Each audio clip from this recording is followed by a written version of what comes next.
جو انسان بھی یہ چاہتا ہے کہ اس کا خاتمہ ایمان پر ہو، نزاع کے ٹائم کلمہ نصیب ہو، تو اس انسان کو پھر یہ چاہیے کہ یہ دو کام کبھی نہ چھوڑے زندگی میں۔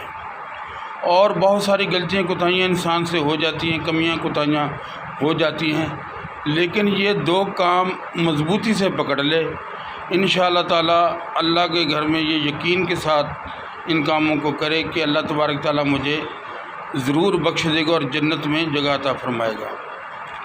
ایک تصویر روزانہ کلمہ شریف کی کرے، ایک تصویر سورۃ اخلاص کی کرے۔ یہ دو تصویریں کرنے والا انسان کفر کی موت کبھی نہیں مرے گا۔ اللہ تبارک تعالیٰ اس کا ایمان محفوظ فرما دیتا ہے جس بندے کے پاس یہ دو عمل ہوں۔